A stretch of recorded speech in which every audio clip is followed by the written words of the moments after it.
2 MLS Cup finals en route to back-to-back titles.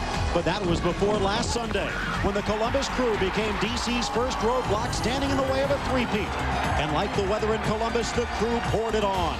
Today, the finale returns to RFK, where DC has never lost a playoff game or lost to the Crew. The Eastern Conference Final next on the Deuce.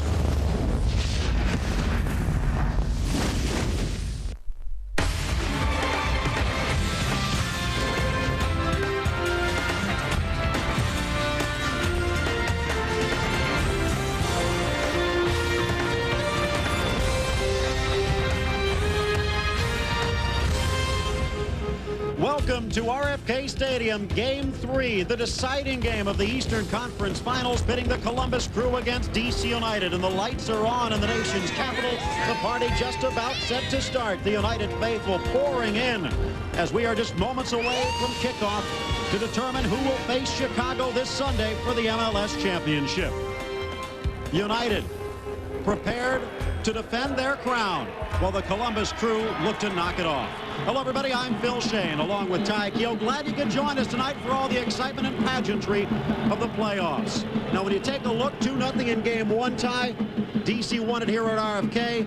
Game 2 in Columbus, a 4-2 victory. Two different endings. Well, especially going back to Columbus. Columbus finally taking advantage of their superiority in the air. And here, the game-winning goal. Brian McBride skying over two DC United defenders, including Eddie Pope, to nod the ball in at the near post. And in the bad conditions, heavy rain in Columbus, it was also Stern John, the MLS leading scorer, who iced the game with goal number 4 again, getting up high and winning the aerial duel for the Columbus Crew. DC United, though, here in Game 3, back on their home park where there's a lot more space, the field much wider as well as longer, where Echeverry can work his magic and artistry. He has the space now to dominate. Jurgen Sommer on the right of the screen will look to stop Echeverry this time, and despite giving up 4 goals in the last game, Tom Prestis back in the nets for DC on the left. When we come back, the opening kickoff of the third and deciding game in the Eastern Conference Finals, next on the Deuce. Is your child protected for the future? Gerber, the baby people you've known since you were an infant, offers you a way to help with that protection through their Grow Up Plan for Children. It's a $5,000 cash value insurance program that costs less than 11 cents a day. At age 21, that protection doubles to $10,000 with absolutely no increase in premiums. The Gerber Life Grow Up Plan grows with your children and will provide that extra cash when they need it. In addition to automatically doubling at age 21, the plan also guarantees the right to $50,000 of insurance by age 28, regardless of health or occupation. So call now for your free information package. Any healthy child 12 and under is eligible to apply. No medical exam is necessary. Simply answer a few questions. As a special feature, your first month's premium is $1. The Gerber Life Grow Up Plan, an investment in your child's future to show that you care. Call now. Call 1-800-392-2006. The information package is free. There's no obligation. Call 1-800-392-2006. What Nintendo sports game would you like to lose today? There's Fox College Hoops featuring me, Whippin' Gary's Rumpa. 1080, Gary breaks a leg snowboarding. NFL Blitz, Gary on a stretcher. WCW versus NWO versus Gary begging and pleading on his knees, weeping and crying like a... What? Nintendo Sports, what friends are for.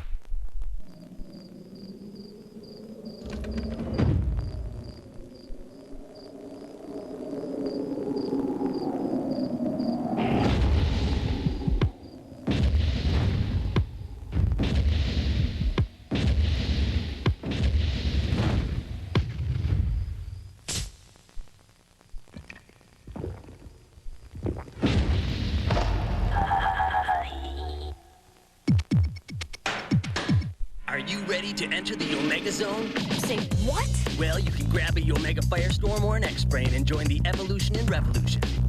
These ain't your daddy's yo-yos. No, the Firestorm has the special transaxle.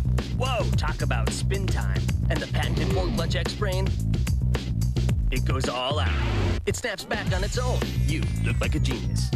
Dare to enter the Omega Zone. You can get yourself a Firestorm and X-Brain. Yo, you, Omega. Each sold separately from Bandai. Major League Soccer on ESPN2 is brought to you by Nintendo 64 Sports, by Pepsi, the official soft drink of Major League Soccer, by Bondi, and by Adidas.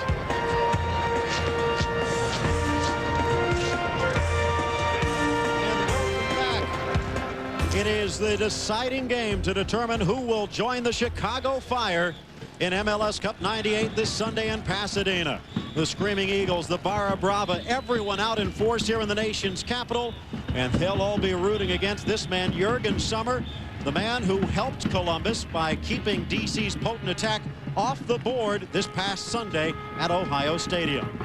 But there is a change in the Columbus Crew defense. Number 25, Abukusomo, only 21 years of age, out of North Carolina State. He replaces Ricardo Iribarren, who got his third yellow card in the playoffs and misses this game through suspension. A big story up front, a 20-year-old player, number 17, Brian West, playing, in fact, instead of Andy Williams again. And you know why? Because Brian West was able to open things up for Columbus in the attack in Game 2.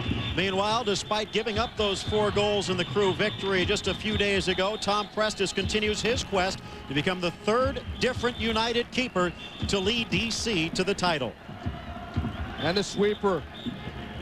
We look at John Hartz wearing the number 6. He moves to right back again because Tony Sane is now healthy and can move into the midfield slot. So Hartz having to perform the role out wide on the right. There's Tony Sane, big story, finally healthy after missing most of the season with the groin injury and the hernia surgery. And Sane will be definitely a thorn in Columbus's side. Take a look. Noel Kenny, Irish-born, New York native, will be the man in the middle. Barkey and Lowry assisting down the lines. And MLS Referee of the Year, Paul Tamburino, serving as the 4th official tonight. Tom Fitzgerald, who started out as an interim coach, has guided Columbus to the Eastern Finals 2 years in a row. Bruce Arena looking to guide DC to the MLS Championship for the 3rd straight year. There are the colorful boots of Roy Lassiter getting set to start things out. A little bit of footsie with Jaime Moreno, and we are underway. The black-clad DC United attacking quickly from the left to the right, and the white jerseys and shorts of the Columbus Crew in front of Jurgen Sommer to the right of your screen. Carlos Llamosa, one of the stories of this game for Jaime Moreno. Great save by Sommer. Agus back to the middle. The challenge by Olsen into Lassiter. Sommer is fouled. You can see it already. This game is going to be fiercely physical. High balls coming into the box from Llamosa. This shot here by Moreno severely testing Jurgen Sommer down to his right. And bodies clashing out in front of the goal. The shove on Lassiter initially. Going down is Ben Olsen. And then Lassiter backing into Jurgen Sommer. So everyone is battling for every square inch of that penalty area. Far side, Moreno. Moreno against Clark. Moreno. And Clark slides it away, the first corner of the game. And only just over a minute in. But Jaime Moreno very active in the early going. And Marco Echeverri, the talented left foot, as they say in England, could open a can of beans with it and score a goal at the same point. The shot from Agus. Leaning back slightly, could not catch it well. Sends it over the bar, and all of the pressure in the early going. Into it.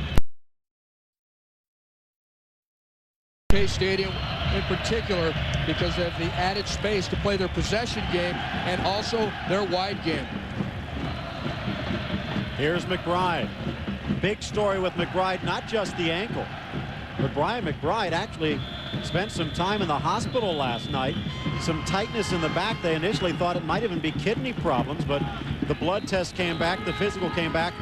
The doctors said they couldn't figure out what was wrong with him, and perhaps somewhat facetiously, you said before the game, Ty, maybe a little bit of a Ronaldo syndrome here as the stress on Columbus here at DC.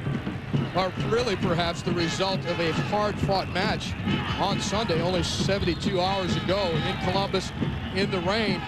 And the Columbus Crew players giving everything they had to come up with the result to even this series and send it to the deciding 3rd game. Here's Elcott against Olsen to Smith in the middle. Smith's work rate and speed, one of the big reasons he's out there, but Jaime Moreno victimizes his relative inexperience. Smith comes back to foul him some 40 yards away from the Columbus net. A free kick for United. Moreno moving well there, but he had out on his left John Hartz. Into Moreno, cleared away by Yeagley. Out to McBride.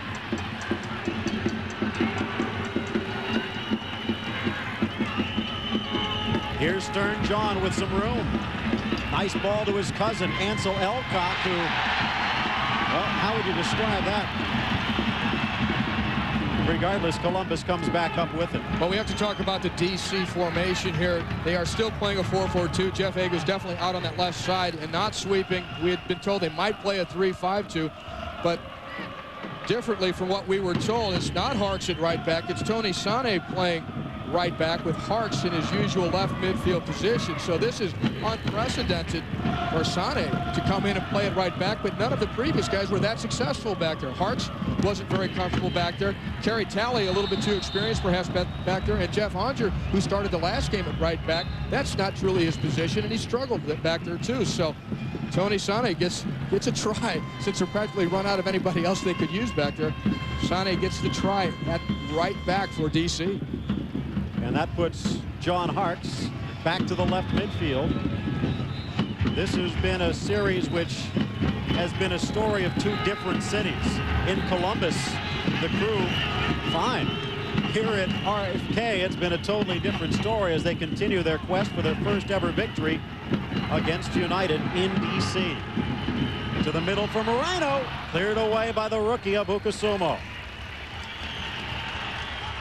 Moreno is going to be quite a challenge for Abukusumo, as he would be for any defender in this league, but in particular when you look at a 21-year-old in his first real experience in a big match. Nice read by Jason Farrell, and Hart's defense carries it away with Abukusumo, Project 40 player similar to Ben Olsen, who in fact won the Rookie of the Year. You take a look at Buka. Does that change the role of Thomas Dooley, the Crew captain and sweeper? For sure it does, because he does not have the experience of Argentinian Ricky Iribarren out in front of him to help hold things together. So Dooley has to hesitate perhaps about what he usually likes to do, which is get forward in the attack. He might have to stay back more often to try and make sure that everything is solidified defensively for Columbus, and particularly when you've got a very inexperienced player right out in front of him. Thomas Dooley, one last game for the U.S. most likely, and will it be with Bruce Arena as head coach? Still waiting to find out how that soap opera ends out. A couple of them, in fact. DC looking for its third straight crown, as Arena looking to guide them there. And then perhaps the November 6th game in San Jose against Australia. But on the other end, if Columbus wins today, Columbus against Chicago has a very familiar ring to it. Those two teams have fought it out in the Open Cup, and come October 30th, just less than a week away, or a week after the MLS championship game, they'll hook up at Soldier Field for the Open Cup. So it could be a chance for a double for both. Nice pass into Moreno. Lassiter in the middle with Abukusumo guarding him. Moreno beats the defense, but the ball rolls away and out for the goal kick. Some real nice moves there by Jaime Moreno. He shows his balance, but you see the pressure on him as well. This is a chance for either one of these teams to make it to the championship game. Stern John there ever so slightly nudged by Richie Williams. I doubt really, as strong as Stern John is, whether that was enough for him to go down.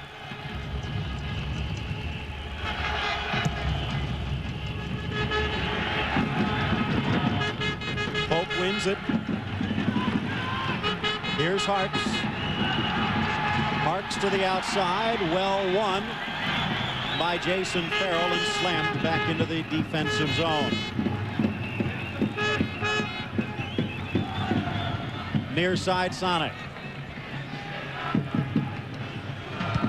Strange to see him at right back, and after passes like that, maybe Bruce Arena will make an early switch. What was the line today in the Washington Post? Looking for the lesser of three evils. Well, apparently Bruce Arena. He's found a fourth evil at right back in Tony Sane. Stephen Goff, the beat writer for the Post, Putting a twist on it, to say the least. We'll steal one of his lines there.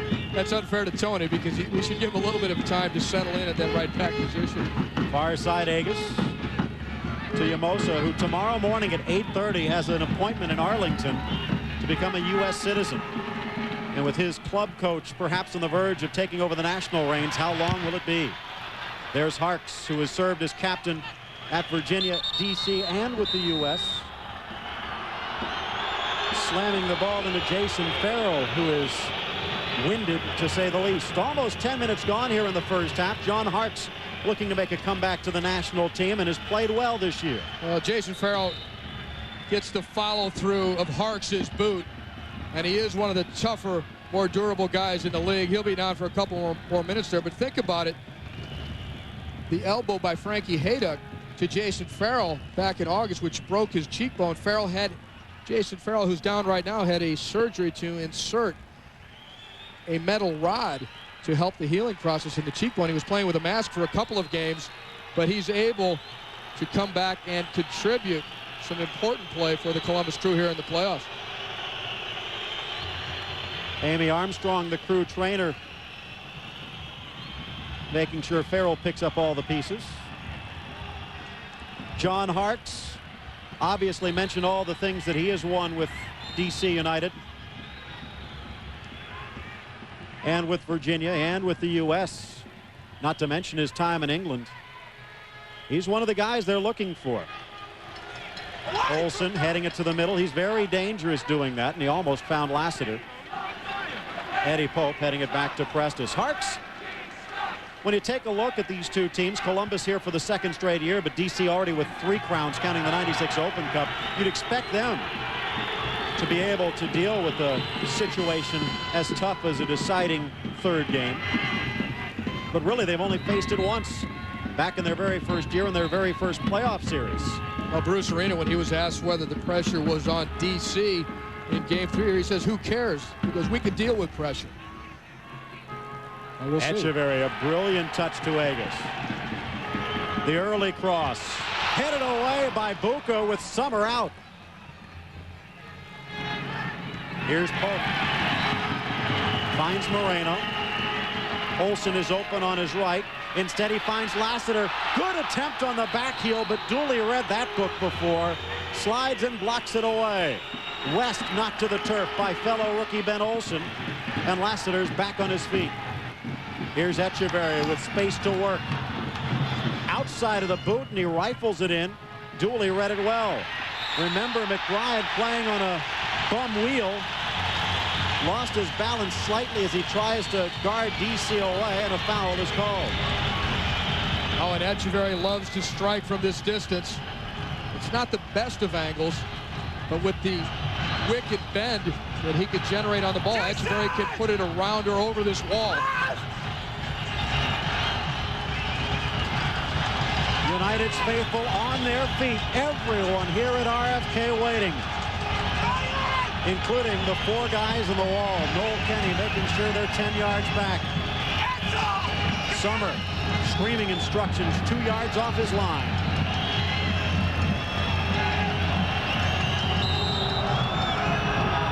Across the middle for Agus. Deflected goal! Everyone ready for El Diablo, and it's Agus who strikes first.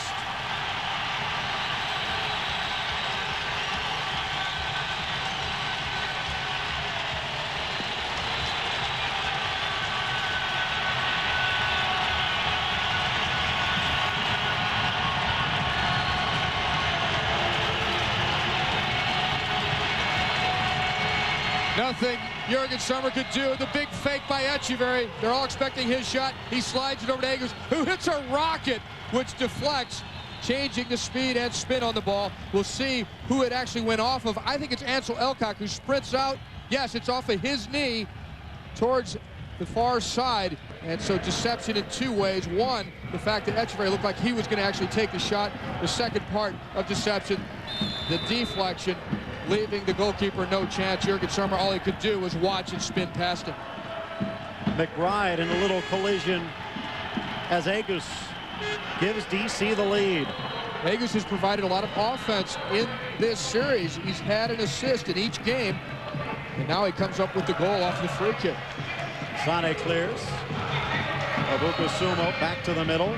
Sane collides with his own man, and here's Brian West, the speedy winger.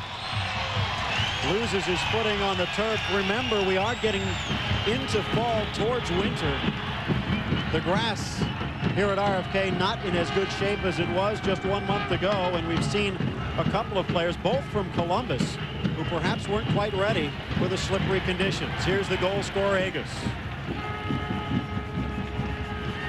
Echeverry trying to draw Smith towards him.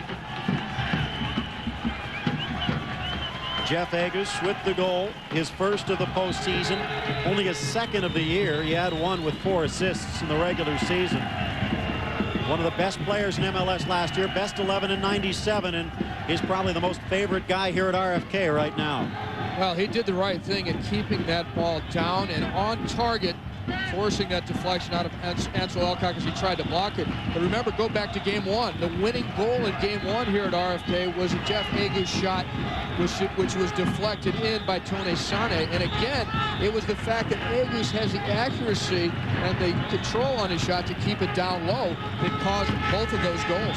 DC trying to draw Columbus out. Similar to the old hockey axiom, just put it towards the net, good things will happen. And that's what Jeff Agus did. Get it down and get it on target. And Agus has a goal and assist to show for it. Here's Echeverry, and again Columbus, right now 6 men in a wall, trying to keep track of the speedy Lassiter and Moreno. Now looking to counter a la Chicago. The Fire very good at the counterattack. Columbus not bad as well. Well, they need a counter punch as we speak, as they trail by a goal.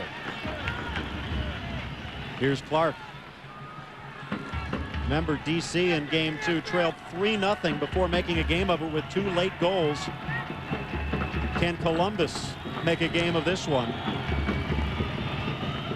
Both results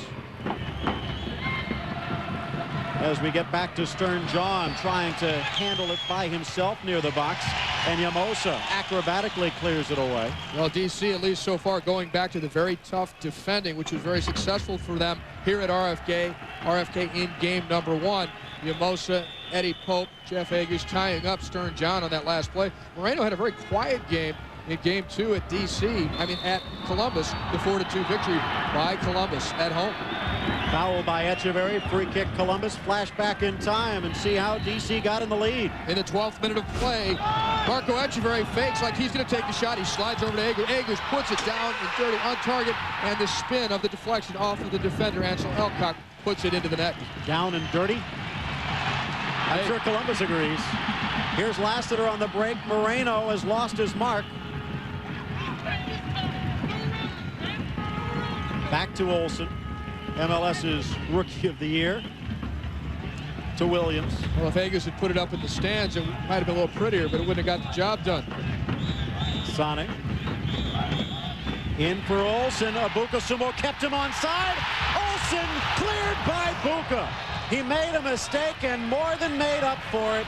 Ben Olsen took advantage of the rookie in defense, but Abuka-Sumo came up huge.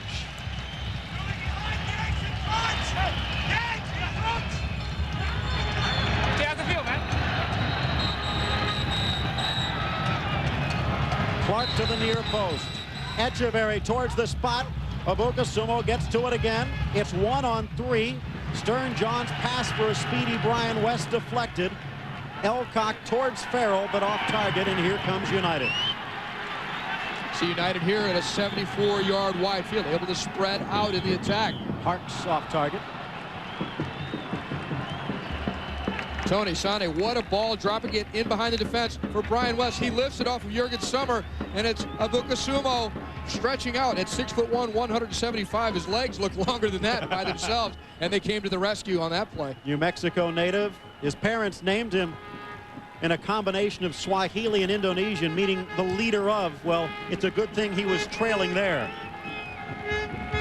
27 minutes and 35 seconds to be specific left to go in the first half. DC scoring in the 12th by number 12. Pass into Stern John off target, and there is Tom Prestis to grab it.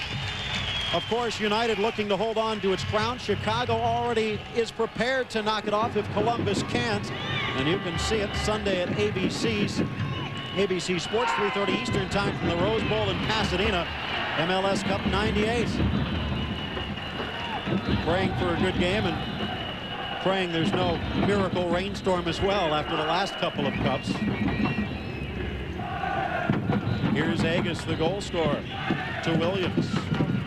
And back to Pope. Sane. Pushing to Olsen. Elcock clears it. Williams. Echeverry. Off target for Sane.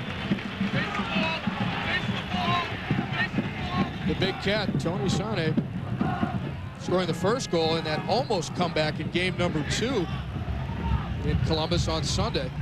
Off the cross from Jeff Agus. His 6th postseason goal.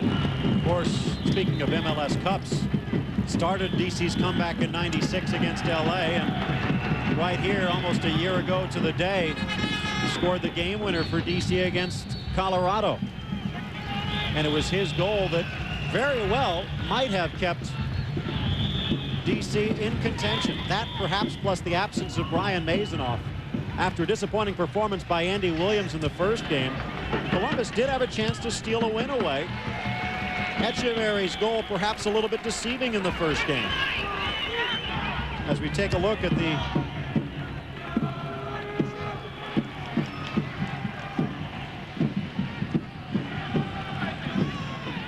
Echeverry, stolen by West, and Williams wins it back. He does the dirty work. Here's Dooley doing a little bit of work.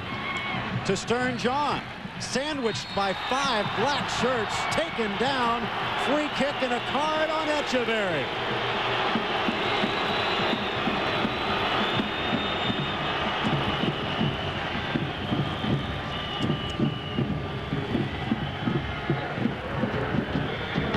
Here's the danger, the quick steal by Dooley into Stern John. He's going to run at the entire DC United defense.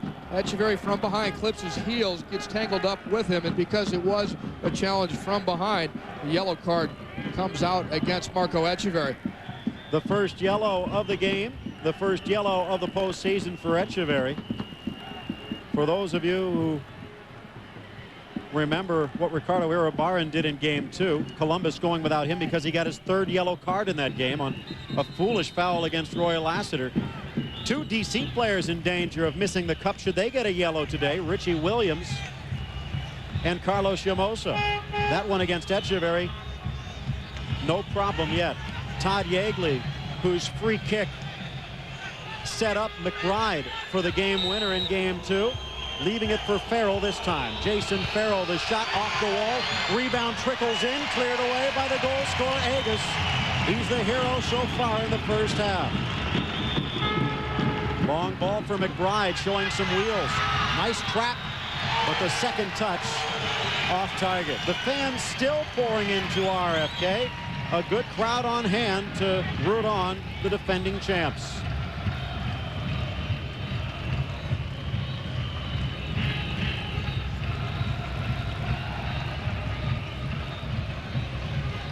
Ball over the top. McBride takes a good first touch. He's bumped a little bit here by Tony Sane, perhaps forcing that second touch, which left something to be desired.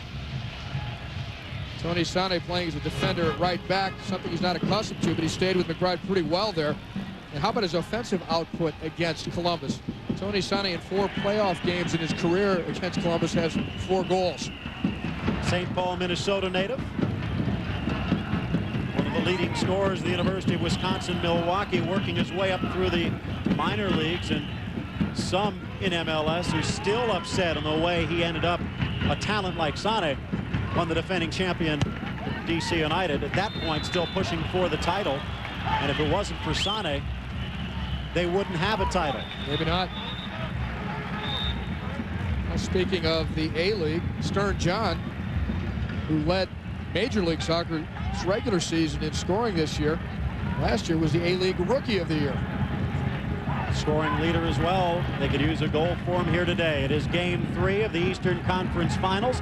DC won the first, Columbus the second, forcing the decider to determine who will face Chicago this Sunday for the MLS Championship. Columbus in the white, defending the goal to the right and attacking from the left, the black-clad United. Phil Shane, Ty Keel with you here in the nation's capital of RFK. 12th minute goal from Jeff Vegas. Off the free kick pass from Marco Echeverri. Here's Harks tripped up, no call. Long ball upfield, giving chase is West in the box against Agus. West looking to round the veteran defender and not a chance. Headed to the middle. Yeagley. Back to Abukusumo. Farrell. Blast deflected by Harks and cleared by Agus. Dooley to Buka, tripped up far side, foul called. 21 years of age. Mentioned 6'1", 175, and looked very rusty and very rookie-like at the beginning of the season, but Buka has gotten considerably better as the season has worn on, as Hark's receiving treatment. Of course, he has to be considered better if Fitzgerald's going to put him in a situation like this. Well, a couple minutes ago was Jason Farrell down because he got hit on the follow-through of John Harks' boot. Now it's the opposite.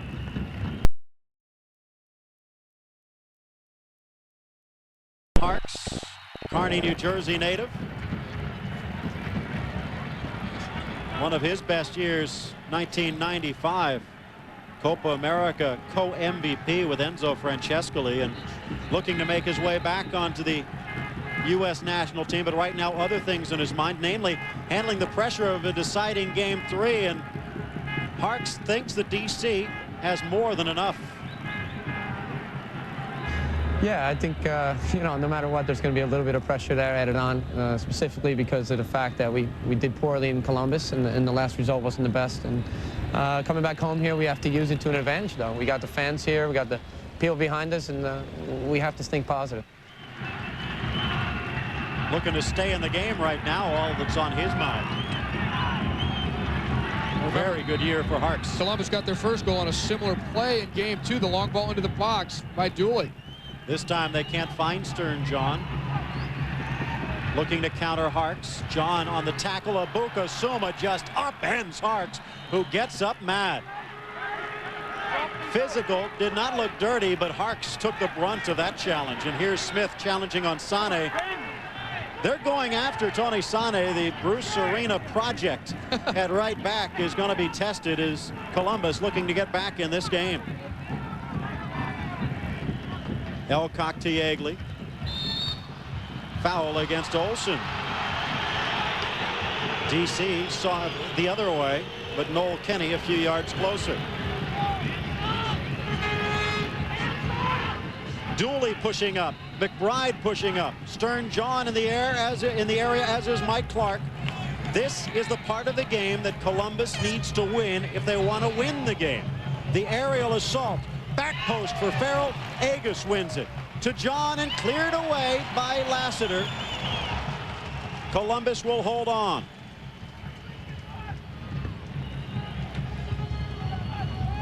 To Clark. Echeverri on the deflection. Abukusumo reads it well. With space, in for West, onside, cut to the middle. A brilliant pass by the rookie, but no one was there to slam it home. Ryan West showing his speed. He beat the offside trap. DC likes to play flat at the back. Sometimes they get caught. And the early pass keeps West on. Egg, not sure who it was on the far side of DC's defense that kept him on, but definitely not offside. West had a golden opportunity, but Abukusumo, a great through ball. Farrell, headed away by Echeverri.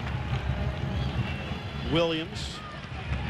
Farrell for Columbus. For Dooley, won by Sane. Yamosa clears, and back to Columbus on the throw. Actually, it looked like it might have been Ben Olsen, number 14 there, who kept Brian West onside. So Bukasumo showed us how strong he is in the tackle a minute ago on John Hart. He also showed some skill. McBride on a push sends Sane packing, or actually Eddie Pope.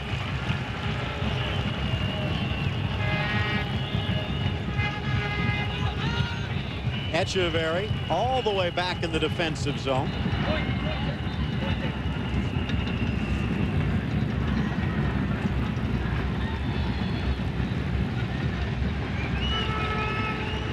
Mentioned the aerial assault is a battle that Columbus has to win, and right now they're not. The ball's in the air in Columbus's attacking zone. United's defense standing strong, Todd. And it was practically the opposite in Columbus on Sunday when they were able to capitalize and score 3 of their 4 goals with headers. Columbus was. They dominated DC in the air in DC's defensive zone. Obviously, DC has emphasized this and cleaned it up at their end. Here's Sonic. The middle for Williams. On the run was Echeverry. Could have been offside, so Williams drops it back. Mentioned Yamoso. This time tomorrow he'll be a U.S. citizen, but this time tomorrow will DC still be alive for a 3rd straight crown. They lead it 1-0, 17 minutes and change left to go in the first half. The graceful strides of Eddie Pope. Lassiter to the middle. Olsen upended by Clark. Free kick, and that will be a yellow card against the Indiana defender.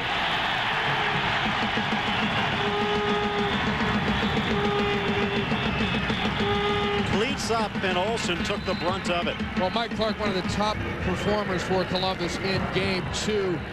One of those unsung heroes, played a very solid defensive game. This one here, he slides, and he gets on the top of the foot of Ben Olsen. It gets there just a little bit too late. At first, he's going for the ball, then his follow-through carries him into Ben Olsen, and it's a reckless challenge. And he gets the yellow card, but Rob Smith, Todd Yeagley, Ricardo Iribarren, Michael Clark, Jason Farrell, the unsung heroes, really, of the Columbus victory in Game 2.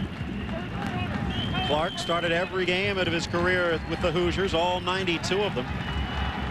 Teammate of Richie Williams and injured DC defender Brian Kamler, along with Todd Yeagley on the Open Cup champions back in Richmond in 1995, but no favoritism here as Echeverry looking to spin this one into the area.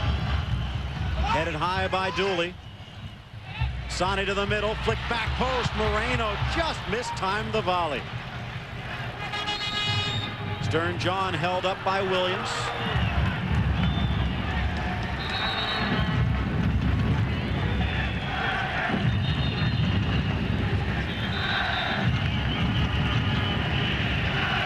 Dooley for West, but Yamoso wins it.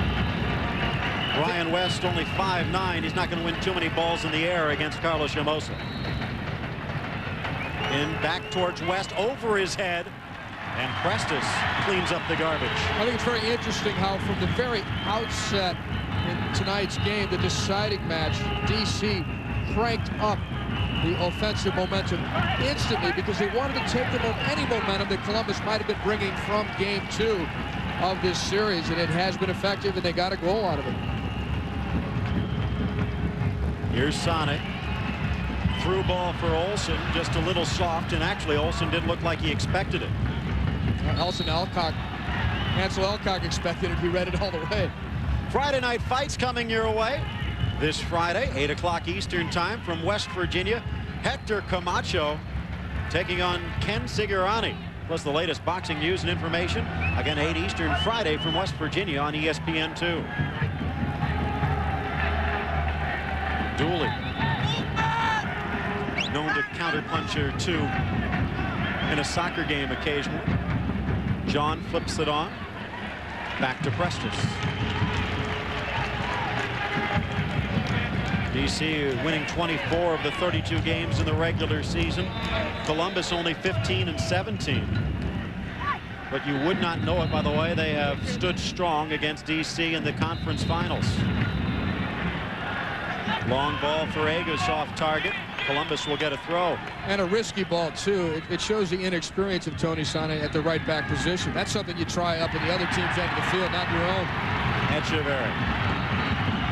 outside of the foot with Brian West sliding in his way. Elcock knocked to the turf by Lassiter, and that will be a foul. Quickly restarted by Yeagley, and again Yamosa there. You talked about the unsung heroes for Columbus. One of the stories for DC, Yamosa, who was brilliant in game 1, was not in the game at all in game 2, and Eddie Pope actually took the blame for a couple of the tallies as well. But so far today, the dynamic duo in the middle of DC's defense has been strong. Defensively, DC has picked up where they left off in game 1. Lassiter back to Olsen to the middle, and Farrell will clear it away. Williams. Ferragus.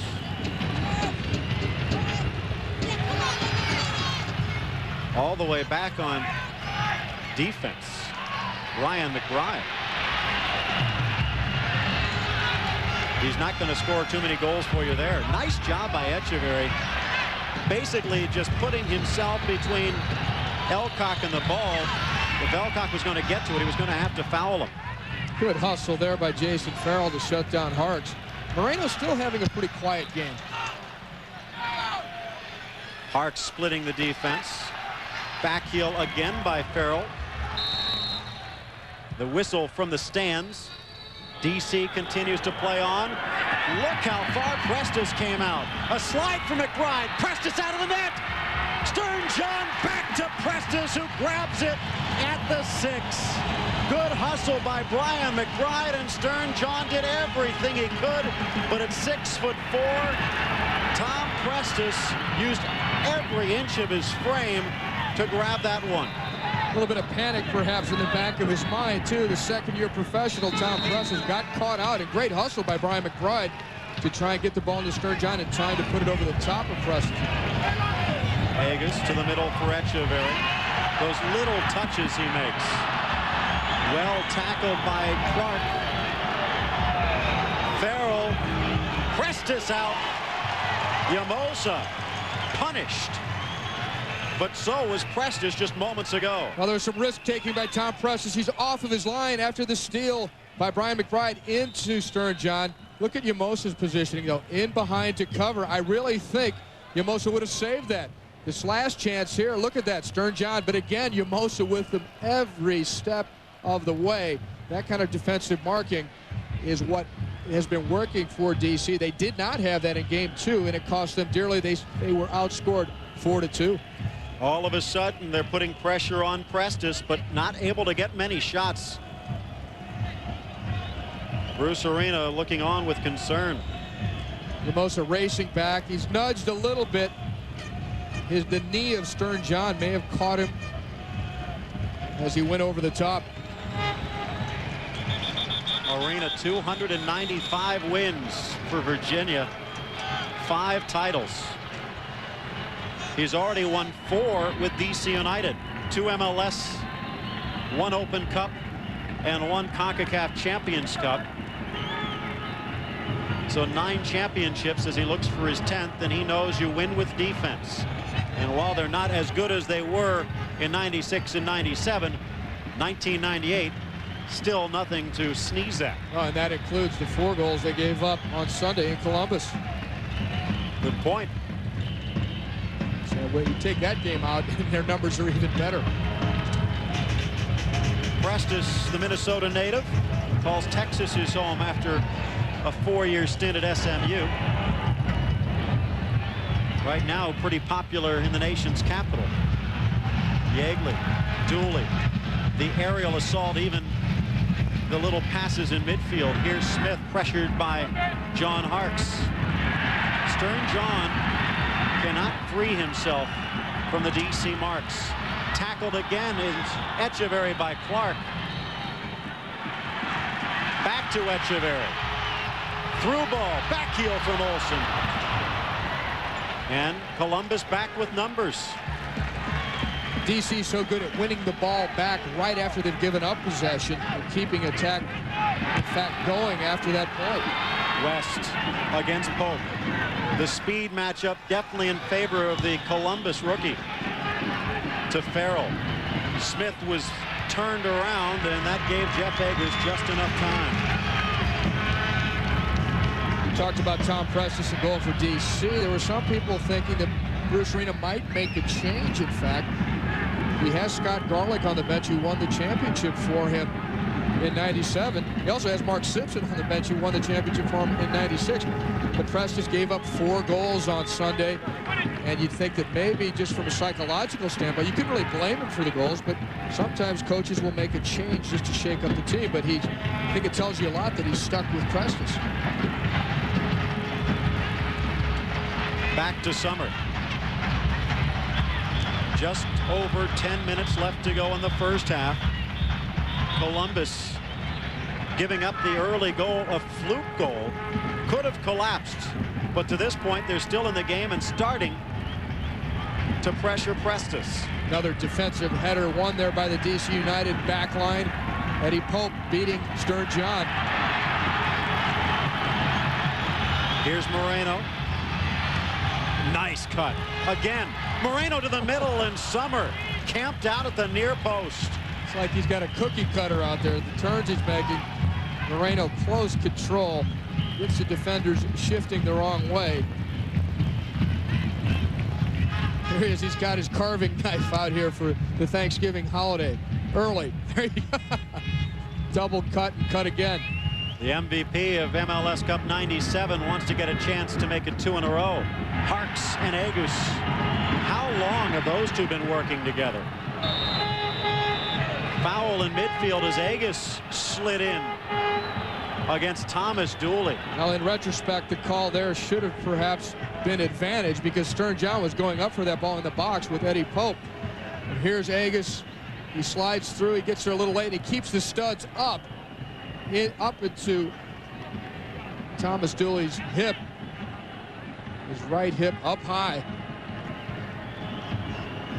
So really no quarter being given. 37 years of age. That's going to leave a mark. He's 37. He's also a teammate of Jeff Agus on the U.S. national team. You wouldn't know it from the way Agus approached that tackle. Clark, the header, just over the bar. He only missed by about a yard. A good service from Farrell, and Clark close to equalizing. World Cup action here near the nation's capital. The new stadium in Maryland will be part of the scenery. 1999 FIFA Women's World Cup. The summer of 1999, ESPN, ESPN2, and ABC bringing you each one of the 32 games, working its way all the way to the final as Mia Hamm and company look to win back the crown next summer, right here in the States. Here's Harks. Lassiter against Clark. Lassiter for Moreno, and instead almost found Olsen, but cleared away. Harks back to the middle. Summer flailing away at that one. Might have just gotten a finger to it. It's out for a corner. Big defensive play, though, initially by Ansel Elcock on the first cross. The first cross, look at the acceleration here by Roy Lassiter. Gets around Clark. The ball's there for Olsen, but Ansel Elcock perfectly positioned defensively. Echeverry. Straight into Summer's arms. 7 minutes left to go here in the first half. And that was really DC's best chance to score since their goal in the 12th minute. Columbus's defense has toughened up since giving up the goal to Agus off the free kick. Abuka Sumo, second-year player, actually had 1 game in 1997 of experience, but playing above his years here tonight, and they need it with Ricardo Iribarren, the experienced Argentine, unavailable. Now that little bit of soccer you saw there was almost impossible on Columbus's Ohio Stadium. The field too small. DC here, though, able to operate. Moreno looking to tee up the shot. The return pass from Lassiter, deflected by Dooley. Yeagley wins it to Stern John. Through ball. It's West against Pope. Coming to the middle, it's Brian McBride. The back heel could have found McBride, but it looked like Pope just deflected it enough, or perhaps it was even just too much trickery. West might have deflected that himself. Dooley tackles Olsen from behind, and they're going to call the handball on Olsen. No call from the near side assistant. And Noel Kenny whistles the handball. I think the wily veteran, 37, Thomas Dooley, got away with one there. And pretty exciting, though, Phil, a moment ago, that foot race between the rookie Brian West and now the third-year defender, Eddie Pope of D.C. Eddie Pope, once he got those strides going, stayed with West. The real key there was the run in behind by Brian McBride. I would say, if you can read lips, Bruce Arena does not agree. But Olsen gets tangled up, hooked, in fact, from behind. They call a handball on him instead of the foul on Dooley. And into Prestis. Columbus should have done better. No, they shouldn't have got that call before either, because Dooley got no part of the ball, plus he was tackling from behind. Here's Olsen out of play. Under 5 minutes left to go in the first half.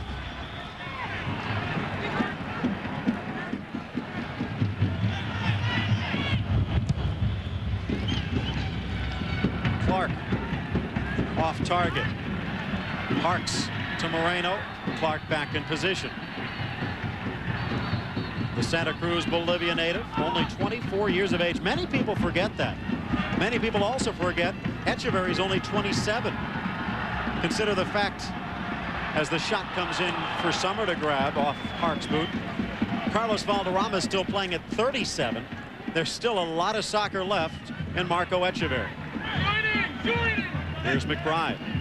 Talk about soccer potential. Number 14 for Columbus in white here, Stern John. There have been European scouts watching his play over the last couple of months after he led MLS in regular season scoring. Farrell for McBride.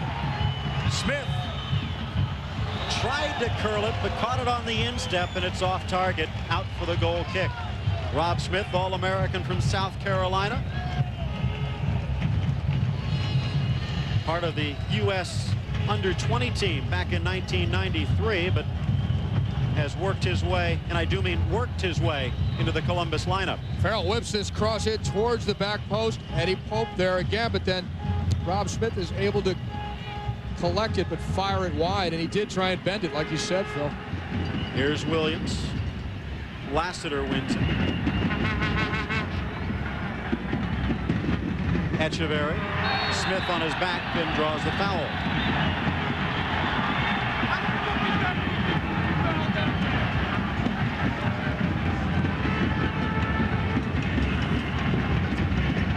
Well, Frankie Hayduck, after this summer's MLS season, headed over to the German Bundesliga. There was rumors early on that Eddie Pope might be a part of that movement. U.S. players going to play in Europe. Marco Echeverry's had offers through the years to go back to Europe. In for Moreno. Won by Farrell. You talked about Stern John, who's trying to get on the ball right now. Actually, MLS received an offer from Motherwell of the Scottish Premier League, but MLS holding out for a little bit more for their leading scorer. And as you mentioned, the agents, well, one guy who was probably brought in to take a look, who knows a thing or two about scoring, was at Game 2 in Columbus, as Tom Fitzgerald has his turn being unhappy with Noel Kenny. But Rudy Fuller, the longtime veteran striker for Germany, watching Stern John. Here's Harks in the area, deflected for Lassiter! Goal! It's 2-0 DC. A brilliant pass from Harks, and Lassiter makes no mistake.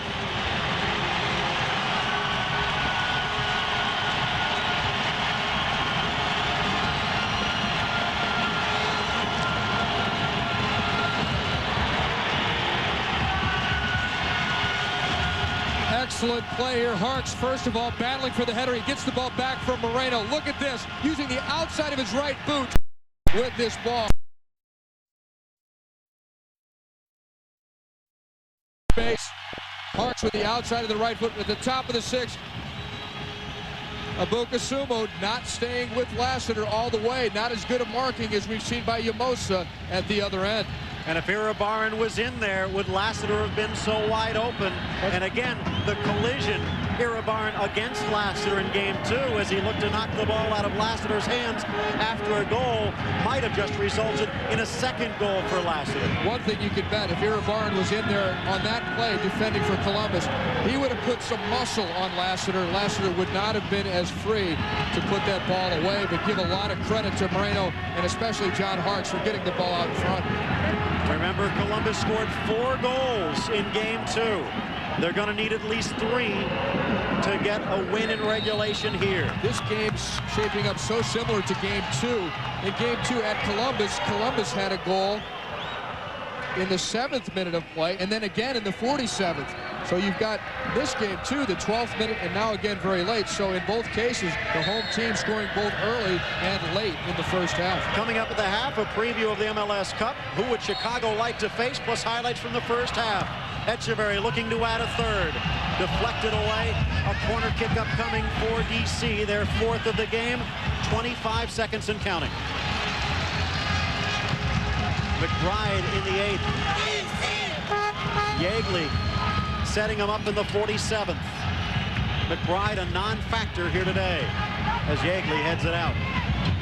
McBride almost a factor if Brian West's backheel just a moment or two had found its mark.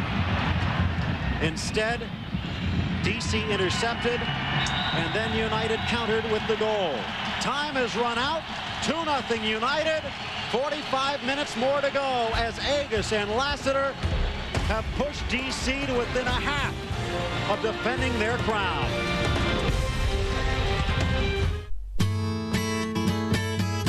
The Women's World Cup comes around just once every 4 years.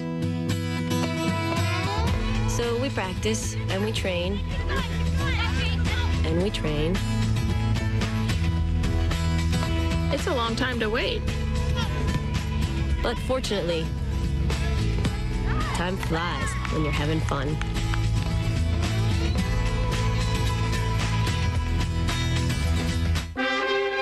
Today, in the Atlantic Fleet, on board USS Enterprise, character was forged. Valor was commended. Minds were enlightened. Lessons were learned. Fears were conquered. Worlds were discovered. Honor was defined. Courage was found. Commitment was sealed. Today on board USS Enterprise, over 5,000 journeys began anew. What did you do? What did you do today? Call 1-800-USA-NAVY. Let the journey begin. There'll come a day when you can take your sweet time getting into your own photograph. Fujifilm's Smart Endeavor 3500 IX camera. Just one reason why that day is today. Soccer sure has changed since I played. 30-foot rises. Contracting goals. This game is nothing like we could have ever imagined. And it all started with All Sport. All Sport, with a third more carbs than Gatorade. The game will never be the same.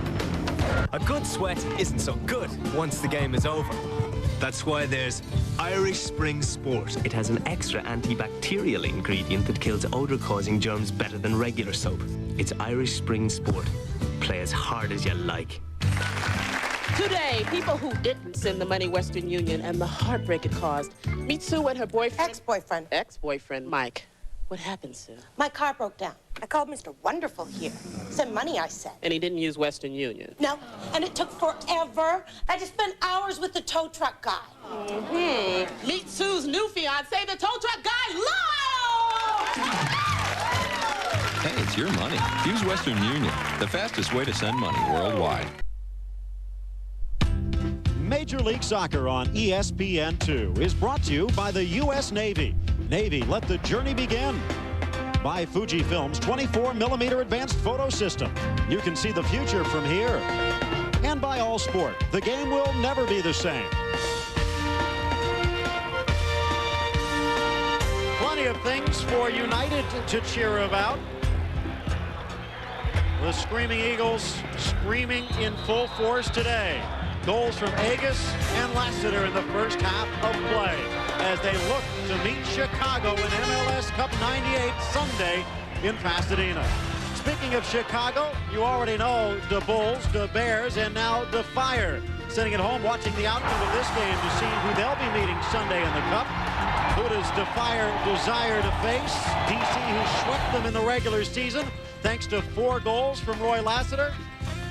The speed of Roy Lassiter for sure a problem for Chicago's defense in the regular season. You see him here sneaking in behind to get the header, and that was part of a hat trick when DC met Chicago. Meanwhile, the Fire and Crew split their regular season series, Columbus snapping Chicago's 11-game record win streak. Columbus so dangerous with the high balls. Brian McBride, he's a handful, and he's got Stern John next to him. You got to think, though, that they would rather face, the Fire would rather face Columbus than DC. We'll find out who's there and who wins. 3:30 Eastern, Sunday from the Rose Bowl, MLS Cup 98. You'll see it on ABC Sports. 2-0 DC, 1/2 away from joining Chicago. Could it be another crown? Motorball. Radio-controlled motor madness. Race it. Roll it. Fly it. It's brand new. You gotta try it. Do crazy 360 spins. Rocket ramp jump. Available only at Toys R Us. Call now for free information. It's balloon magic. It's amazing elastic plastic. Ordinary balloons go pop, but elastic plastic balloons do not. Just roll, stick, and blow for fun balloons filled with air, even a big balloon bear. You get 3 different colors and 3 special blow wands. Now at leading retailers. Everybody's doing it. They're getting back on the road with Safe Auto, calling 24 hours a day, 7 days a week for immediate coverage because they can. They're getting super low down payments and low monthly payments. Get the required minimum coverage you need from an insurance company that cares. It only takes 1 phone call. Call now. Everybody's doing it. 1-800 Safe Auto. Pick up the phone. The call is free. 1-800 Safe Auto. Safe Auto. NHRA Sportsman Series, Sunday at noon. The race is on. Unlimited hydroplane racing, Sunday at 6. If it moves fast, looks cool, and wins races, it's on ESPN2. RPM tonight, Sunday at 8. All kinds of racing. All weekend long. The race is on. ESPN2.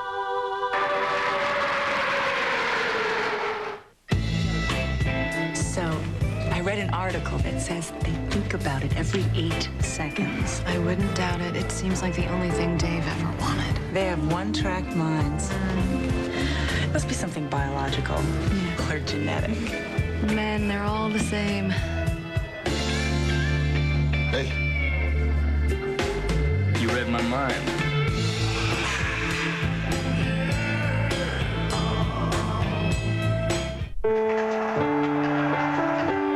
Programs, $27. 5 hot dogs, 6 pennants, $45. 1 big puffy hand, $6. Their first big league ball game, priceless. There are some things money can't buy. For everything else, there's Mastercard, the card at the heart of Major League Baseball.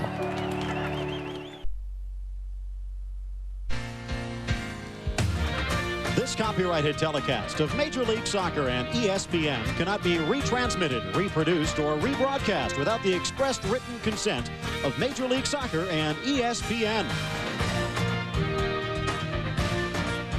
Agus gets the goal on the free kick.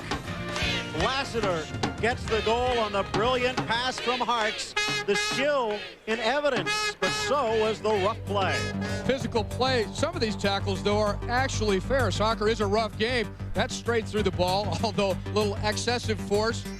Michael Clark makes a very strong challenge. That's a foul on Lassiter. This one, though, is a fair tackle as well, as was this one by Dooley. He got the worst of it from Agus. Well, they'll be going without the cleats. Friday night fights from West Virginia, Mountaineer Racetrack in Chester. Camacho, Hector Camacho, taking on Ken Cigarani. That's 8 o'clock Eastern on the Deuce. 2-0, 45 minutes more to go, and we come back. Highlights from the first half of play from RFK on the Deuce. A good sweat isn't so good once the game is over. That's why there's Irish Spring Sport. It has an extra antibacterial ingredient that kills odor-causing germs better than regular soap. It's Irish Spring Sport. Play as hard as you like. Today, people who didn't send the money Western Union and the heartbreak it caused. You say your dog called? Yeah, said he needed tuition money for obedience school. That's amazing. No, he's always asking for money for something. Prima donna. What did you do? I sent it. But not Western Union. No, they never treated me special. So it never got there? No, but that's not the worst part. It's not? No, now he turned the cat against me. Hey, it's your money. Use Western Union, the fastest way to send money worldwide. There'll come a day when you can take your sweet time getting into your own photograph. Fujifilm's Smart Endeavor 3500 IX camera. Just one reason why that day is today. Now, it's time for the Mastercard MLS Goal of the Year. You can vote for Damian. Damian puts it in! Jaime Moreno. Or Brian McBride. Volley by McBride! Click over to MLSnet.com to vote.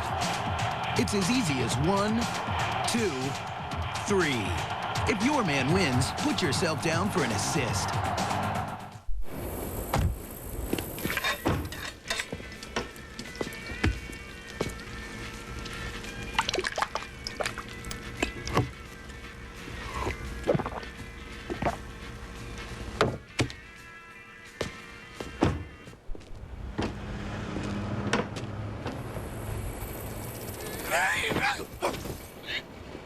Some people like theirs strong. Go, Jackie! Go, Jackie! Go!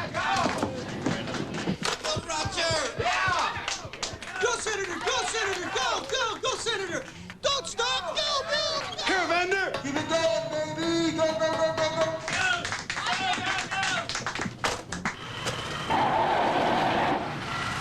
Go, Drew! Go, Drew, go! Thanks, Drew. No problem.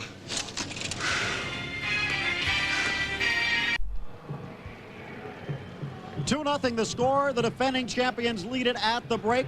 The upstart crew have their work cut out for them in the second half. Phil, Shane, Ty Keel with you at RFK Stadium. And when you take a look, Columbus perhaps a little bit unfortunate to be 2 down. They fought hard, but D.C. showing class. Well, D.C. immediately took the momentum and really forced the issue. They wanted to take away any momentum Columbus might have had from game 2, and they cranked it up and got into the offense, creating this free kick chance.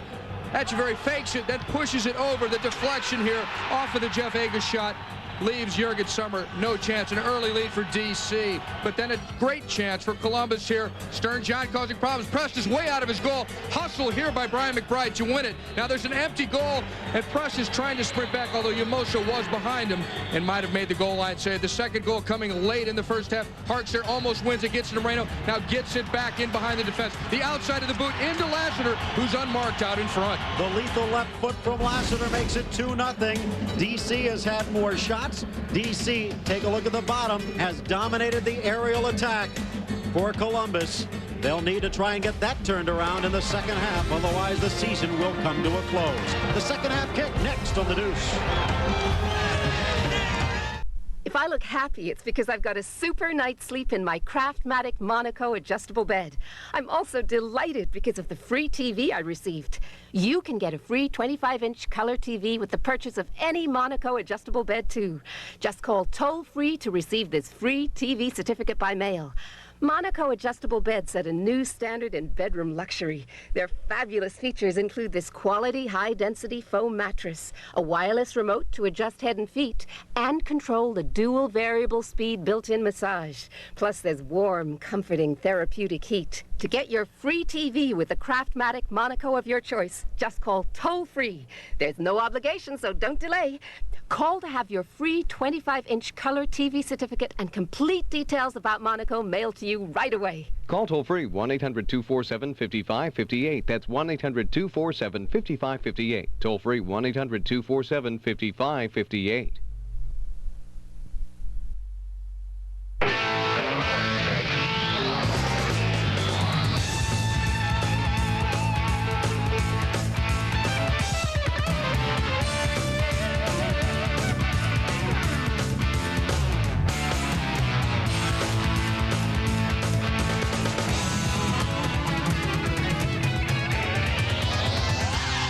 p.m. tonight, Monday through Saturday at 7 and twice on Sunday, only on ESPN2. Okay, it's my big debut. Here we go. Wise. Okay, I'm ready when you are. Good. Wise. Did he forget his line or what? Is this the regular one or is he the understudy? Is this? Yeah, thank you.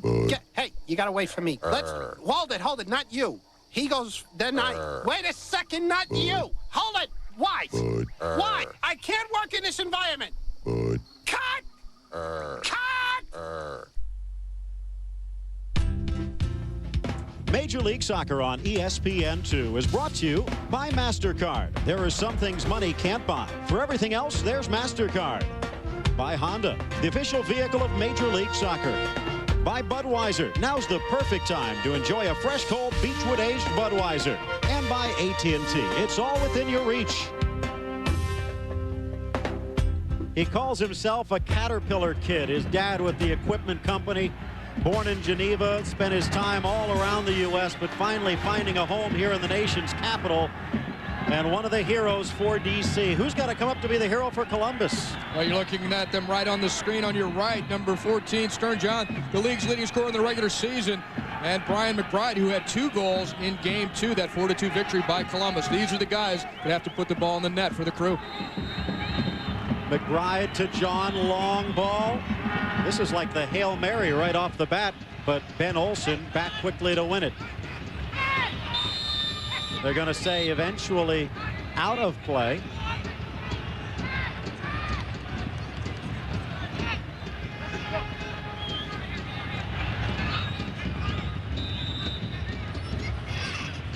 Quick throw in for McBride, a la John Harkes, tries to flick it to the middle. But off of Pope, and a corner kick upcoming for the Crew. Only their second of the game. The set plays. This is where they have to dominate. McBride, Dooley, Abukasumo, and Stern John in the box. A little bit of trickery as Farrell changes the angle. Moreno back on defense. Smith, the soft touch. Yamosa. See how quickly DC pushes up defensively to compress that midfield and force the turnover, which starts their counterattack. Elcock to Dooley. Phil, you mentioned the set plays, the high balls into the box for Columbus being a major tool for them in their victory in Game 2. But the fact is, with Tony Sane in the lineup as a starter for DC, it helps them defend those high balls because of his height and his ability in the air. Clark. Back post, McBride. Oh, man, did he take a licking. And that was Sane that beat him to the ball there, just like I was talking about. Remember, he spent the night in the hospital last night, kidney pains. He thought the blood test came back okay. This time, I think he just had a nice little punch to the solar you plexus. Want to talk about an air duel, and it's really, he's coming down awkwardly. Sane plays the ball the whole way. Sane, because of his injury problems, had not been a starter until this game.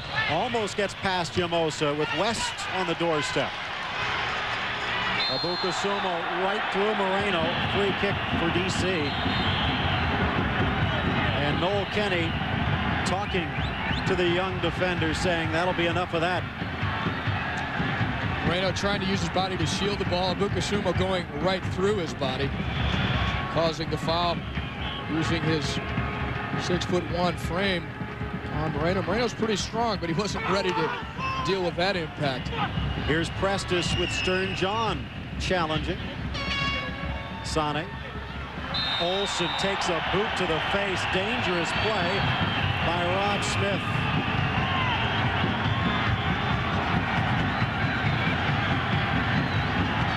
It has not been a pleasant night for the Rookie of the Year. Parks. Agus keeps it in play. West takes care of that. Good hustle by West there, but he's not been the factor in this game that he was in Game 2, where he had 3 breakaways or near breakaways, even in just the first half of play in Columbus. Parks. Dangerous ball. Lassiter over the upper 90. Summer got a tip. If there is one weakness in Lassiter's game, it's in the air.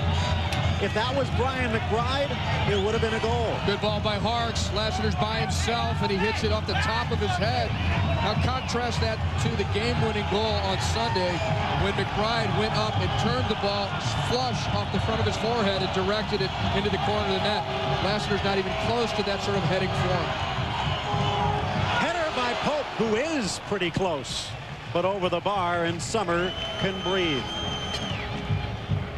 Brian West again starting instead of Andy Williams in the lineup for Columbus. Maybe a little bit controversially, Williams would have a little more space on this wider field at RFK to do his creative playmaking than he would in Columbus. Harks back to the middle for Moreno. Moreno fouling Dooley.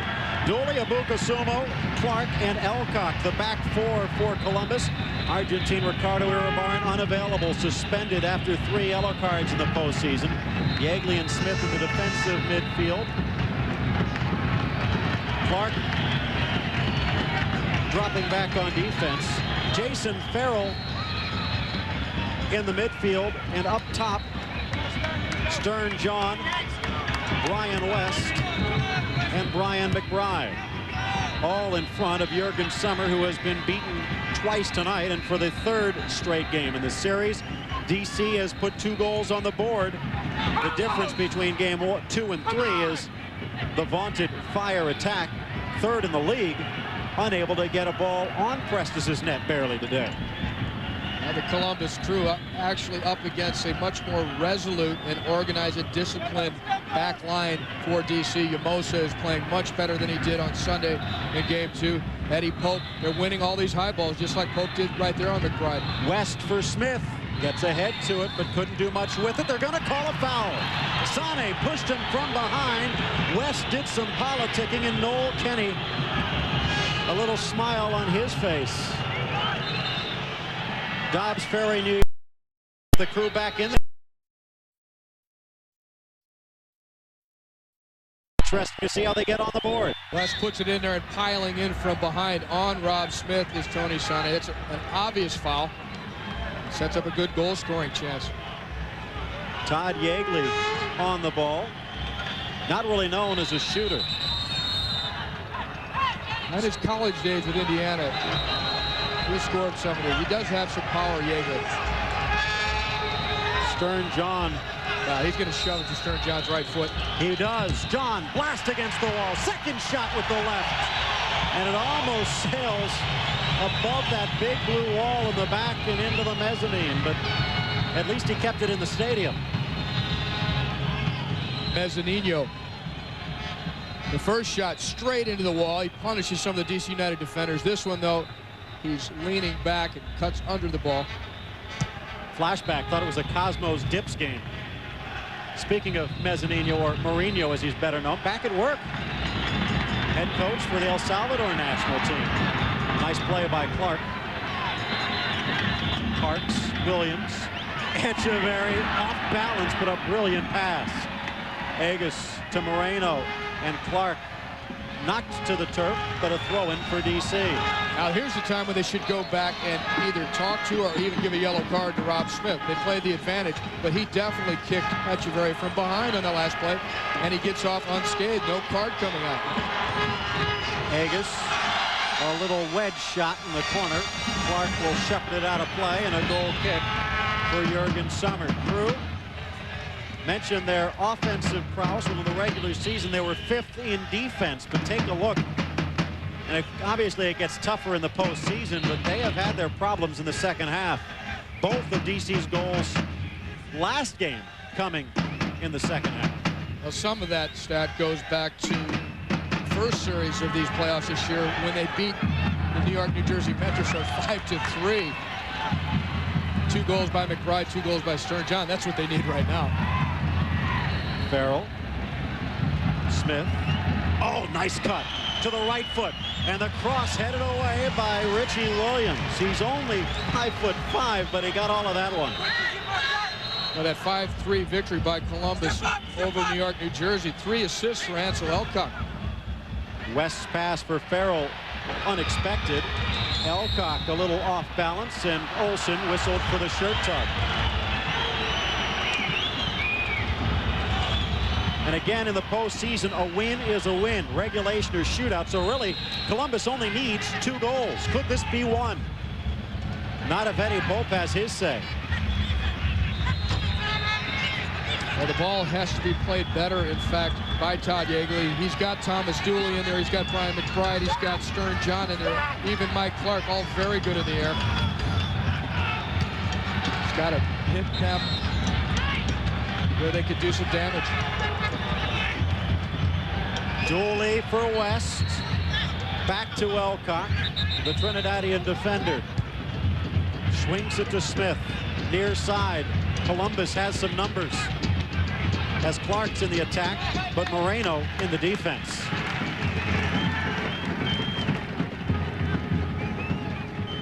Clark back to Smith.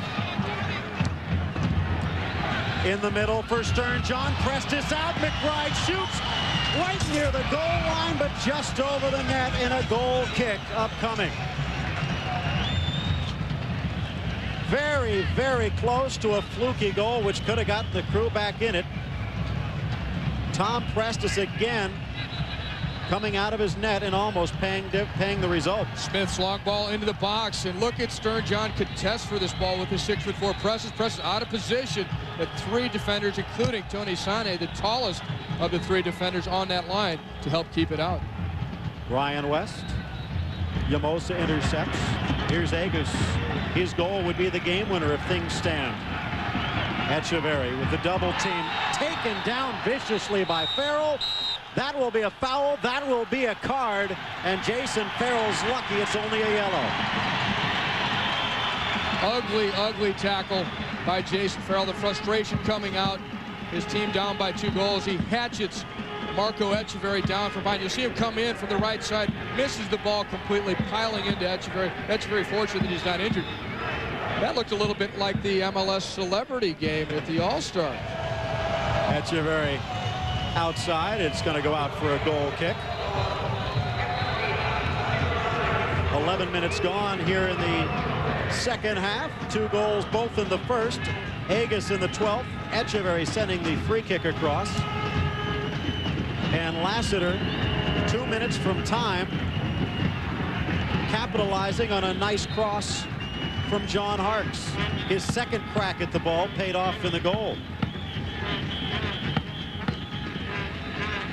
I mentioned the Rocket Soccer Celebrity match at the All-Star festivities this past summer, because with us here in the booth is Jack Edwards from ESPN. I've recovered.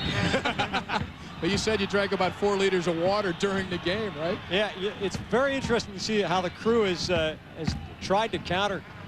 They're starting to play the ball pretty well now, wing to wing, long changes of the point of attack. It's strategically, it's pretty interesting because it's getting to be desperation time. They got to create something pretty quickly here, huh? Well, the one thing that shows up in the World Cup, and soccer fan that you are, probably equated here to the MLS Cup championships as well as the playoffs underway, the clash of styles. And as you said, Columbus starting to get their style on this game, and they need to as the ball comes in from McBride.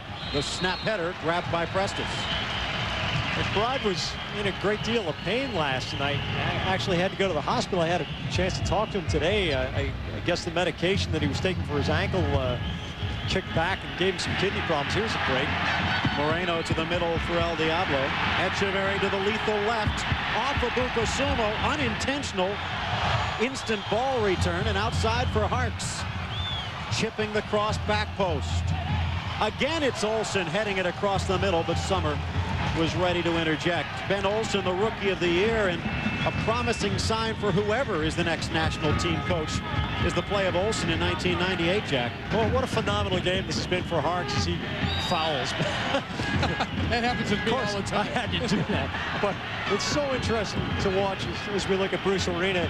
So interesting to watch the way Harkes plays off of Echeverry and how he plays off of Moreno, the little 1-2 that they set up Lassiter for the goal in the first half. Well, Jack, what you're seeing is that this team has been together by and large for 3 full seasons, so they build on that. And also one thing you see right there is John Harkes getting even for Farrell's challenge on Marco Echeverry. A little payback, perhaps. West into the corner. Loses the ball, and Harkes, doesn't matter where he is, he'll pull out the trickery. Dooley intercepts. Jack, you're a pretty serious player in high school.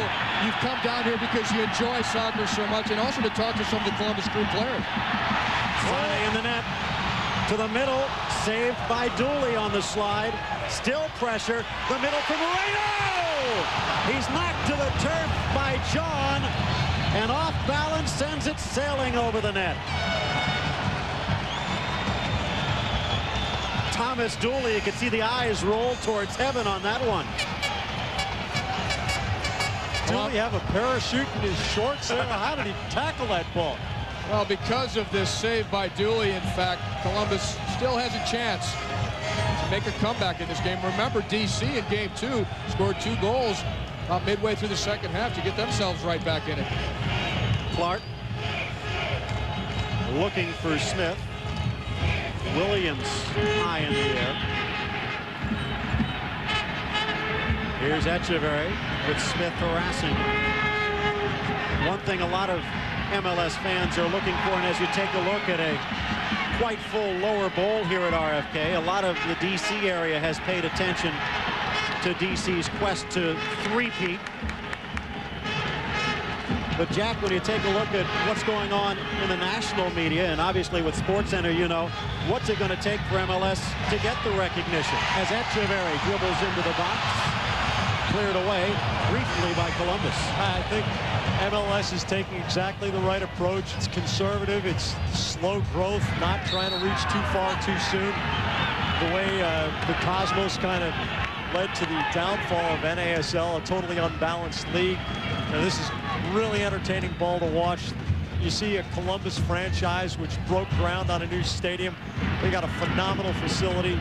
It's going to take patience, but it's going to get there. And I just think, I think that we have to cover the sport better. There are very few members of the media that understand the game. And as we get more and more people who have played the game and who are passionate about it and understand it on the air and producing the game and producing the telecasts, the newscasts, and in the decision-making process of all sports, right? To get the highlights on, to know why a highlight is significant, instead of perhaps seeing shootout highlights, to see a great midfield play that leads to a goal, that ties it, to send it to a shootout. That might be a little bit more interesting in terms of SportsCenter highlights. Okay, you win. You're in charge. What about the intensity and passion in this stadium right now? It's great. You know, the way the stands were bouncing up and down in the first half, the fans, you know, all in rhythm. This city is into this team. This is the best thing in sports to happen to this city in months. Well, you saw the signs, Bruce Arena, can you coach the Redskins too? But anyway, Jack, we appreciate the time. Let you get back to enjoying the game. Thanks, guys. It's great to join you. Thanks, Jack. Jack Edwards of ESPN joining us in the booth, along with several tens of thousands of United soccer fans and some Columbus fans who made the trek out from Central Ohio. Here's a chance for West on the turn. Leaves it for Farrell. In the middle for West. Keeps it alive. Stern John. Yeagley. And back to Smith. The more I see the young number 17, Brian West, the more excited I am about his future on the national team. And a bending shot just curls away from Prestis, but not far enough to find the path of Brian McBride. Washington already has one championship team in DC United. Redskins are having their problems, but the Caps have a chance taking on the Buffalo Sabres, and you can see it. It's National Hockey Night, Friday, 8 p.m. Eastern from Midland Arena, Buffalo, New York. The Washington Capitals taking on the Buffalo Sabres, 8 Eastern on Friday. Here's Harks, a nice deft touch. Moreno knocked off balance. No call. McBride. Stern John. Eddie Pope coming up huge. Here's Lassiter with some speed.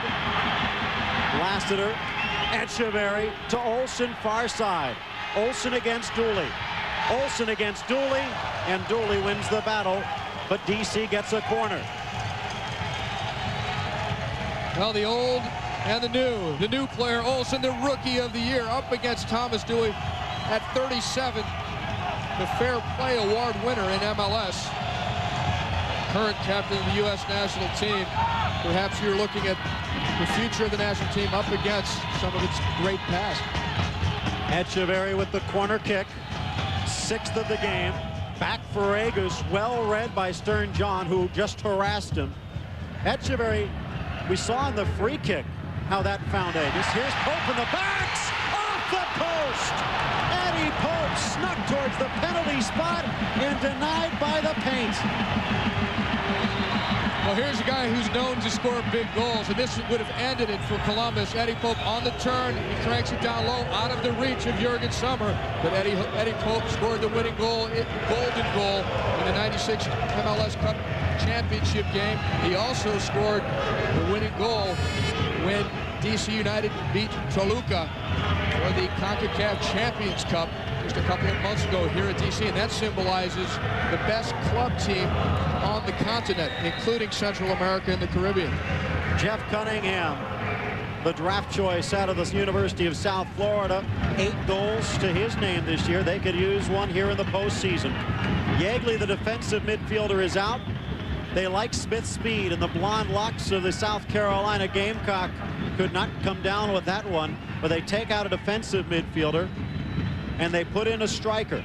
Although Cunningham will probably have some midfield responsibilities.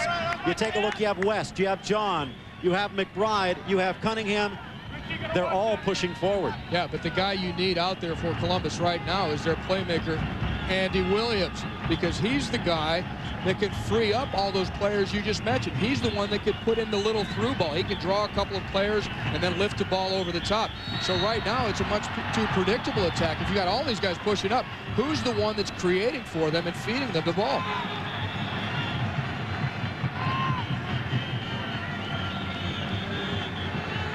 Thomas Dooley getting set to restart. Smith, Dooley, Stern John, Bukasomo near to Clark. In the corner, deflected. Elcott cannot keep track. And here comes United the other way. In the middle for Moreno. Touches, shoots, and rifles it over the bar.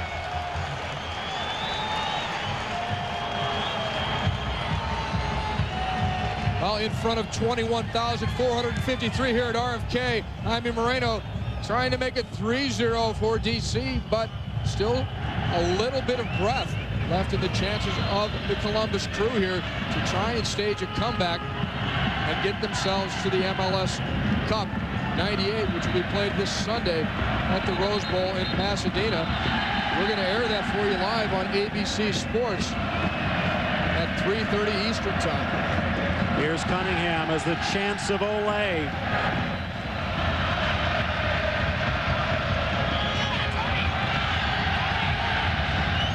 Out for the throw-in for the Crew.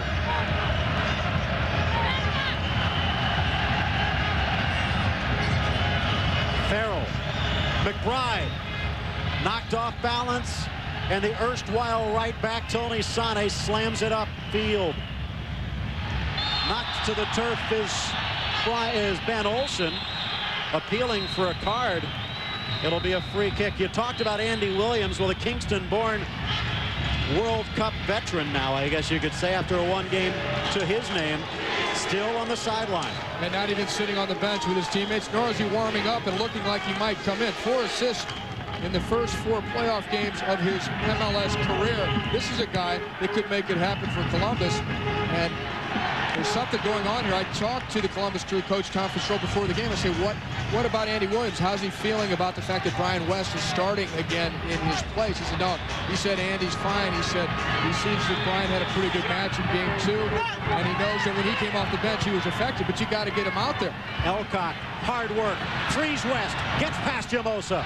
West to the end line. West chips across the goal.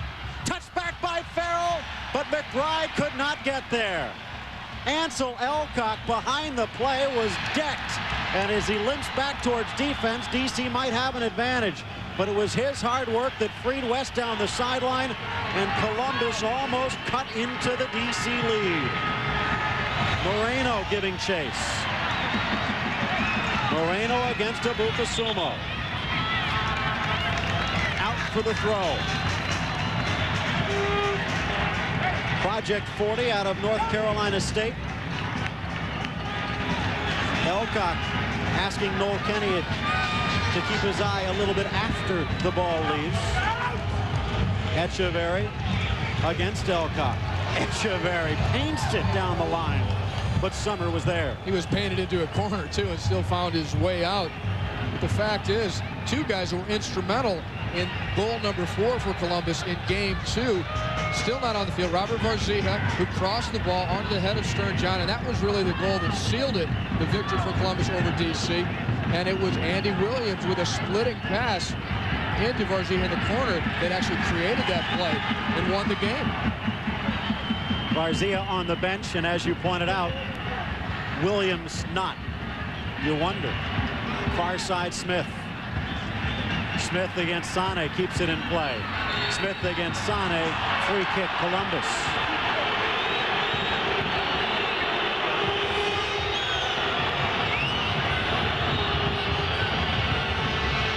Tony Sane has had some huge goals among his 6 in the postseason. Playing defense today, and Prestes playing some defense of his own.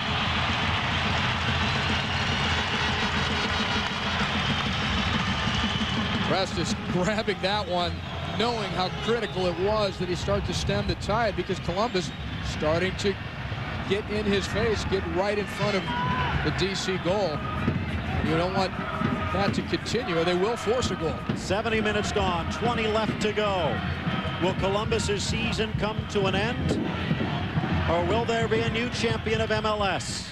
Out for the corner kick for Columbus, their 4th. Prestes, full extension, 6'4" frame, piling into some bodies, but he's got the important thing, and he's not going to let go. Elcock looking for big bodies in the middle. He found one, but he was wearing a DC jersey.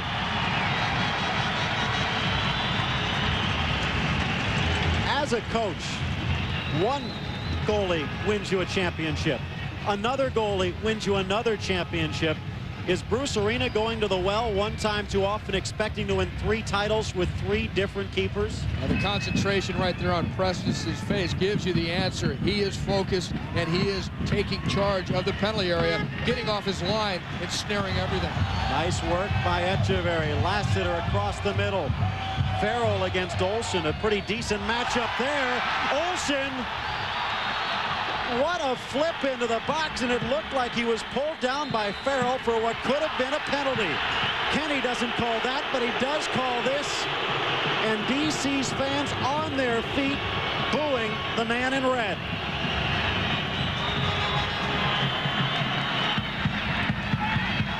Dooley. Stern John just having one of those nights. He had 4 goals against United in the regular season, but they've kept him in check here in the postseason.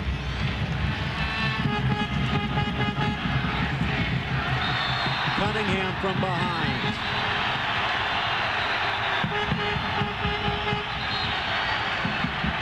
Olsen very quick on the turn, lifts it. Farrell nudging him, but I think Olsen was going down before Farrell even touched him. Good no call by Kenny. Farrell's looking for... Olsen might have been looking for a call, and then in the end he was held. We'll call that about either way. Ben Olsen, Pennsylvania native. A little bit of a tie. Brian Mazonoff's first injury this year. Was elected to the All-Star game, couldn't make it. Olsen took his place. Not bad for a rookie. You can't really say how much Columbus could be missing Brian Mazonoff right now. He's also the kind of player that can set up Stern John, can set up Brian McBride, and even Brian West. And that's what's lacking right now in the Columbus team. They really don't have a playmaker on the field, as opposed to DC, who has about 3 playmakers out there. Sane. Elcock will gather on the near side for Columbus. Take a look at this when you take a look at the 3 guys we've mentioned. Mazonoff in the World Cup, Williams in the World Cup, and nearly 50 international appearances for Varzija. Not a playmaker. Most of the season with an ACL surgery. here at Barn. We've already mentioned a couple times. But Abuka-Sumo's done okay. He did get beat to the ball on that second goal for DC when Lassiter got on the end of the cross from Parks. Yamosa to Olsen. Sane. Williams. Olsen gathers and cuts. And back to Agus. DC holding on to possession. The clock is their friend. 16 and a half away from their third straight championship game. Sane on the far side. To Pope.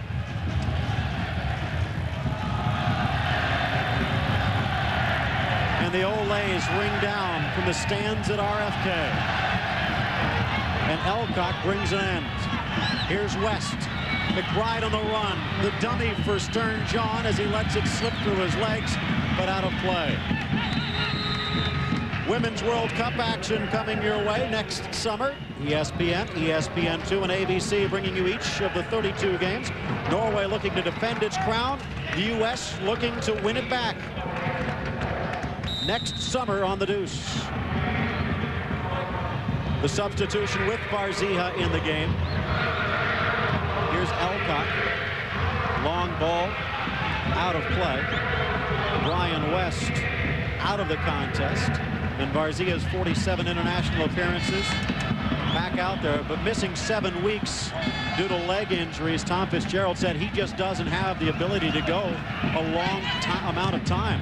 Well, not only that, the problems, the health of his son, who was diagnosed with cancer a few weeks ago. And then the emergency appendectomy of his wife. Barzia has had a tough go of it, but he provided an assist on the 4th goal for Columbus in game 2 that really knocked off DC. And his first touch of the game here today, a laser-like cross with perfect precision. They might need that. And if there are any fouls near the top of the box, all of a sudden the Columbus free kick gets one heck of a lot dangerous, more dangerous. Far side Olsen. DC not attacking with the same vigor they were earlier. They have a 2-goal lead. But here's Lassiter. Nice job to keep it alive. Cunningham knocks him off his feet. Cunningham could not control. And here's Richie Williams. Echeverry. Dangerous ball for Harks. Could not turn it towards net. And a goal kick upcoming. 2 goals today, both for DC. Early in the game, a free kick, Echeverry over to Agus, and the deflection sends it spinning into the corner of the net. Then late in the first half, Harks almost wins the header, gets the ball back from Moreno. Look at the outside of the foot, gets it out front to an unmarked Roy the Rocket Lassiter. Jaime Moreno, perhaps a little nicked and bruised, will take a seat. And coming into the game, Carrie Talley, the Tennessee native, their 2nd-round pick in the '98 college draft, and towards the end of the season, a stalwart in defense, but they went with some experience with Harks and Onger. Now Carrie Talley looks like he's going to pick up alongside Richie Williams in the defensive midfield. McBride flips the header outside for Farrell, and Yamosa wins the race. So how about Tony Sane at the right back position? Is he new right back for the U.S. national team now? It looked like he embraced the position. Here's Cunningham to Dooley with some space, chipping it in for Elcock, but Prestis off his line. Dooley, a touch too much. Offside flag coming up. Play on, says Noel Kenny. And a throw-in for Columbus near side. You could see the left leg a little swollen on Moreno. Smith, the hard tackle. Near side, Barzia against Harks. Looking to win a corner, but DC calm and composed with Agus and Harks. Here's Abuka-Sumo touching it out of play and looking for some help. Pretty good hustle by Harks in the corner to come over and assist Jeff Agus and get that ball out. Just over 12 minutes remaining here in the second half. DC looking at a chance to go to the MLS Cup and win it for the 3rd time. Far side, Sonic. Olsen. Olsen against Farrell. Pulled out a few tricks from the bag, but all he wins is a throw-in. Jason Farrell had his cheek broken in a collision with Frankie Haydock earlier this year, but did not miss much action. In fact, played a few games with that Phantom of the Opera face mask. Got a little bit uncomfortable, though, and back out there. Bad back pass. Lassiter strikes. It's 3-0. And for all intents and purposes, it is all over but the shouting. DC 3, Columbus nothing. Lassiter turning around to Bucasumo on the poor pass, and no chance for Summer.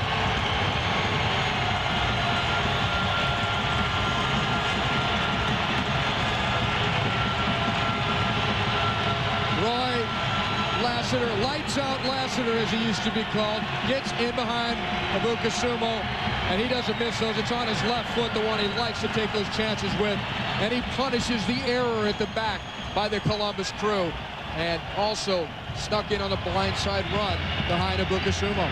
Here's Varzija with just over 10 minutes. Can McBride get Columbus back in this one? Smith is fighting for it. Williams fights harder and clears it back to midfield.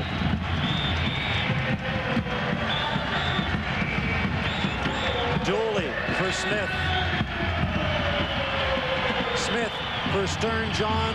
Yamosa again, a rock in the defense. And look at Tony Sane coming out of the back. The back heel finds Sane. Sane finds Lassiter. Can he get the hat trick? Lassiter for the near post. Lassiter's speed just too much overall for the Columbus Crew defense. He's now got his second goal of the evening. Remember, he was part of that comeback by DC, or attempted comeback by DC at Columbus on Sunday, scoring the second goal. They ended up falling 4-2. Elcock pulled down. Free kick upcoming. This perhaps too far to shoot, especially considering Varzija favors that right foot almost to a fault. Roy Lassiter, you talk about what he has done this postseason. As the Barra Brava on fire, to say the least. To the middle, Elcock. Here's Cunningham, who gave up the back pass. Can he redeem himself here? To Elcock. Stern John upended by a hard-sliding Tom Prestis. It's not Columbus's night tonight in the nation's capital.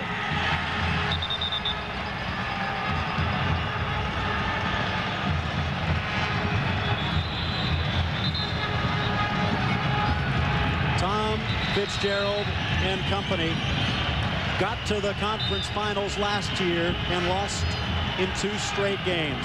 They made it to a 3rd game here at RFK in 1998. But once again, it looks like it will be DC in the championship game representing the Eastern Conference. Dooley slams it upfield.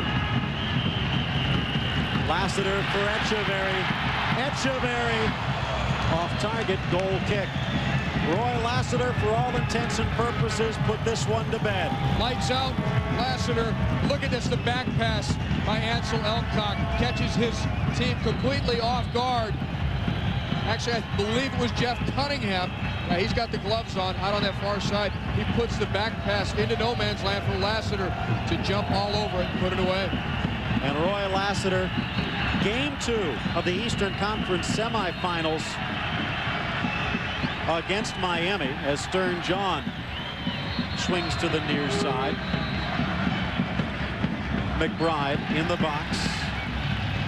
Back for Varzija, and cleared in the air. 3 minutes into the game, an altercation between Lassiter and Wade Weber, the big defender for Miami, resulted in Lassiter getting a red card ejection.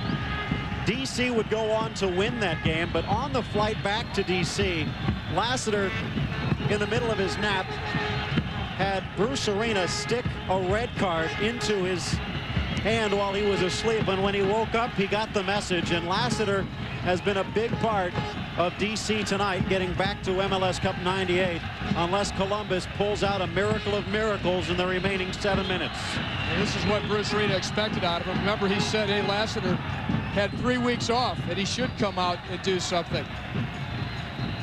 Almost 22,000 here in attendance at RFK, cheering on our national champions, you might say. And continental champions. Perhaps a chance for hemispheric champions, as they'll be taking on Vasco da Gama before this year is out, the South American champs. Far side Sane pushing into the attack, headed away by Dooley. This is Cunningham on the ball. We're going to get Ansel Elcock off the hook. It was Cunningham, number 11, in fact, who made the errant back pass, which was intercepted by Lassiter for goal number 3. Here's Clark. Headed by Cunningham, but straight into the waiting arms of Prestis. The Chicago Fire have already secured their spot in MLS Cup 98 on Sunday, and it looks like DC will be there to defend their crown. 3:30 Eastern on ABC. Bruce Arena against his former protege, Bob Bradley. It looks like that will be the case. What a job Bradley has done in the first year Fire.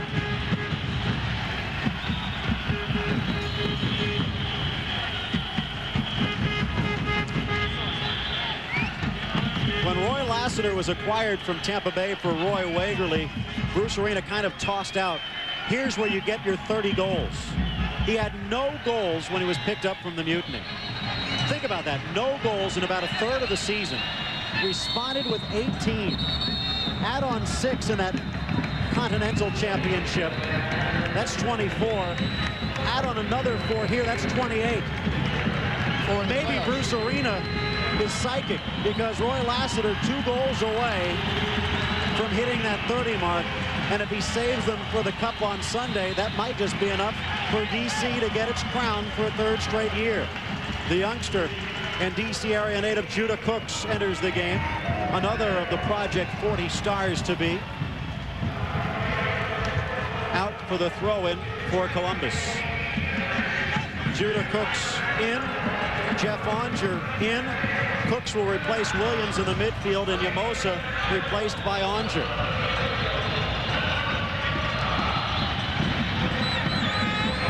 Here's Echeverry.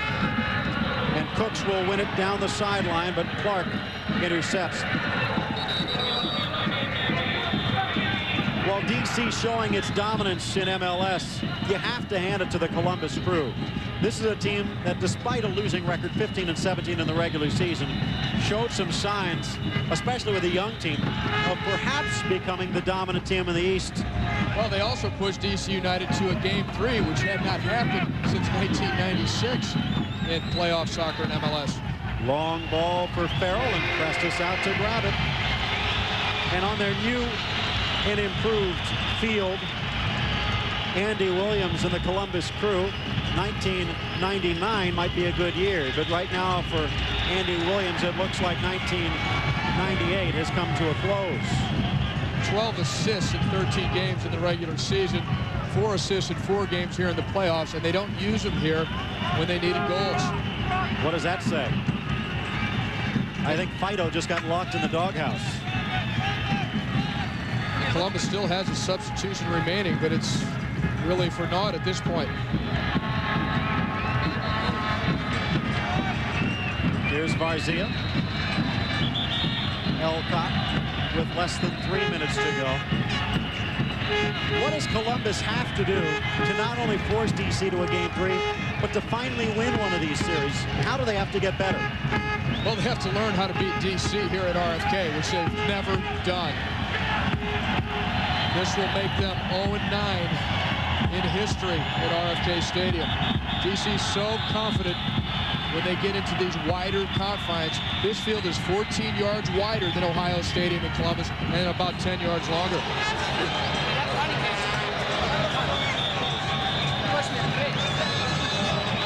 Far side, Varzia, as you look at United's bench. They're 2 minutes away from their 3rd straight cup. Sumo, that's why he's a defender. Phil, a more important question at this point is really whether, in fact, the Chicago Fire have the type of team and the qualities necessary to dethrone the two-time defending champions, DC United. Van Olsen cramping on the field as Tom Fitzgerald looks on. Roy Lassiter with 2 goals to his name. Back to Judah Cooks. And out as Olsen will try and stretch out the wheels. 3-0, and 2 of those tallies from Lassiter. Here's Sumo. Through ball for Elcock, touches it towards the net. Roy Lassiter, born, in fact, here in D.C., in Georgetown, before moving on and back to D.C. to help them win a crown. Lassiter providing what will end up being a critical goal in the finishing touch there, the 3rd goal for D.C. Lights out for Columbus, courtesy of Roy the Rocket Lassiter. I'll tell you what, though, I came very close to picking John Hartz as the star of the game. Without that 2nd goal by Lassiter, which was the 3rd one for D.C., I'd have picked Hartz. He set up Lassiter's 1st goal, and he's battled and won a lot of balls at midfield for D.C. United. Listen to the crowd at RFK. 20 seconds away. McBride saved by Prestis.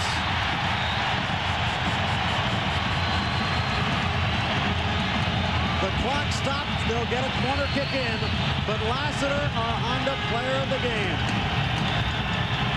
Back post McBride, headed by Pope. 8 seconds. Goal kick upcoming. It is over.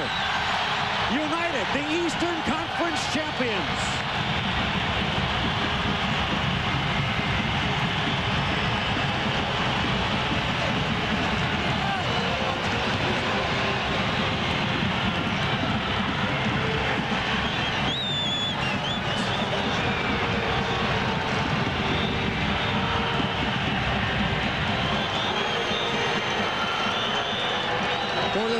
Consecutive year, DC United in the championship game. United against the Fire Sunday for the championship.